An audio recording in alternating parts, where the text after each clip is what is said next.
right, the next thing I wanted to talk to you about is off. So off meaning, 4 paws on the floor, off of the couch, off of a person.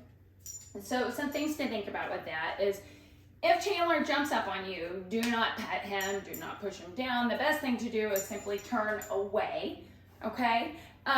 We don't want to reward jumping by petting them and loving on them, okay? So if you really wanted to pet him, like you got home, you missed him, you want to touch him, go sit down or go sit down on the floor. Like get on his level so that he doesn't feel the need to jump up. Also, the second part of that, so we ignore the jumping, but the second part is teaching him what to do instead, and that is asking him to sit, asking him to lay down, to touch, to do any of those other behaviors that he's been working on, and then to reward those behaviors so that he goes, oh, okay, jumping really turns mom and dad off, but when I come up and sit, that gets, love and affection for me. So even if he came up and he was just standing nicely, you can touch him, right? Oh, he's like, oh, are we doing something? So that he learns just standing there even gets my attention. Sitting really gets good loving. Oh, boy, good boy. But if he jumps up, nothing. If you were gonna have guests over and you were worried about Chandler jumping up, you could always, have him on the leash. So that way he can't just physically go around and jump up. But I would also have a treat pouch on. So that way he sees it, he goes, oh, we're working. I think this is a good opportunity that I might get something. And you can be rewarding him. So people are coming in and you're asking him to sit. You're telling him what to do before, he has an option to do anything else. So practice off.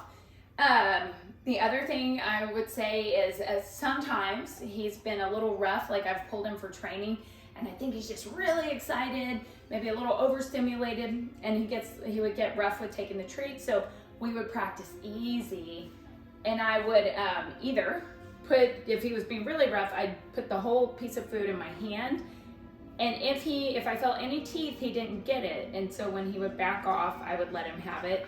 Or if he was being very sweet with a little soft mouth, I would open up my hand. Another option is to do it like this, so your hand's flat and you got the treat tucked right there. Because again, he can't open mouth, he has to take it very small. But we want to be working on, working on him having good control of his mouth and taking food very nicely. Again, I didn't get that a lot, but occasionally, so just be aware if he is being too grabby. And if you're going along the session and he's just being a little too pushy, too grabby, go put him up. You don't always have to finish a lesson, right? Like give him a break. Maybe he is a little tired. Maybe he needs that crate time, that downtime. Maybe he needs to go play with the toy, right? And get out a little frustration that way. and then come back for the official lesson. All right, next thing we're gonna work on is park it. Park it means to go to your mat and chill out. So it's a lot like stay, except we don't need to necessarily say stay. If a big distraction came along, you could say stay, but really it just means to go over to the bed. So one thing that helps is to have a bed that is a little bit bigger. His red bed would be fine, but I think it helps them to step up on something. It makes it easier. And you can downgrade to just a blanket later on, but in the beginning, I try to use a bed that has a little thickness to it.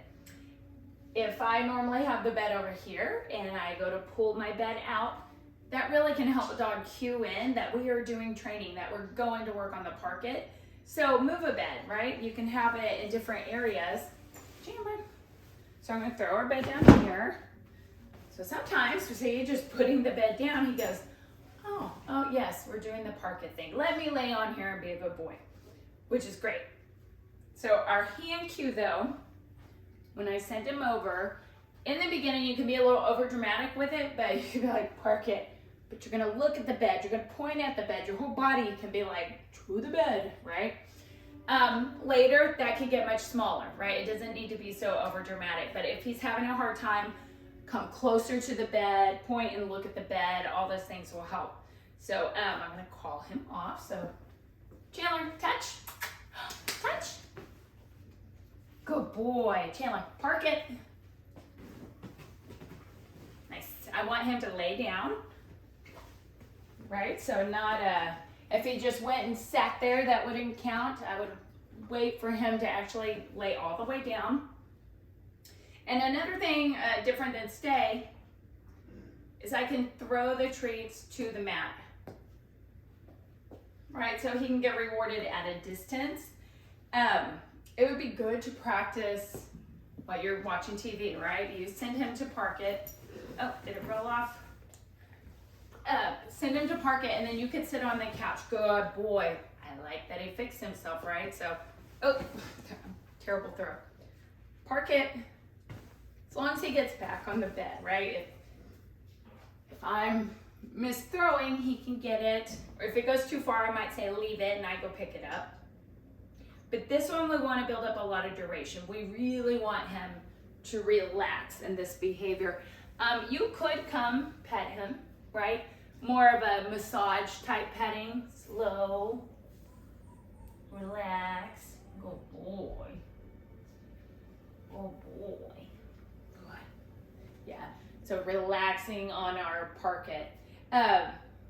You know, since it's not so, like I might send him over, tell him to park it, and if he was there a while and got up and walked away, I'm not all over it like I would be a stay.